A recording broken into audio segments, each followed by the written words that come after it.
हा जगातला सगळ्यात सोप्पा मसाले पापड आहे. पण हॉटेलमध्ये जर आपण गेलो तर हा सगळ्यात त्याच्या मानानं महाग मिळणारा हा मसाले पापड आहे. म्हणजे घरात आपण बनवलं तर जास्त काही त्याला खर्च येत नाही. पण बाहेर गेलो तर याची किंमत 40 ते 45 रुपये आरामात असते. तर एकदा मी इथं काय केलं एक पापड भाजून घेतलेला आहे आणि एक पापड तळून घेतलेला आहे. कारण दोन्हीही ट्राय करायला पाहिजेत. ह्यामध्ये खरी मशागत म्हणजे तुम्ही कांदा आणि टमॅटो केवढा बारीक चिरताना तेवढ्या प्रकारे बारीक चिरायचा. केवढा मॅश करून घेतला तरी पण चालेल. मी इथं विळतेने चिरलेला आहे. कांदा टमॅटो घालायचं, त्याच्या आधी त्याच्यात लाल तिखट आपण टाकून घ्यायचं आहे.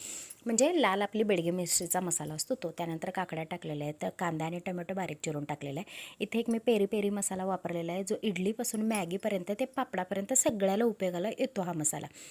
भस्स करणं पडतो म्हणून मी इथं चाट मसाला हातावर घेतला आणि पसरला आणि त्याच्यानंतर टाकलेली आहे भरभरून शेव. शेवला कंजूसपणा करायचा नाही, कारण शेवशिवाय मसाले पापड हा नाहीच. तर तयार आहे आपला पापड. लास्टला लिंबू पिळा आणि ताव मारा. चॅनलला लाईक सबस्क्राईब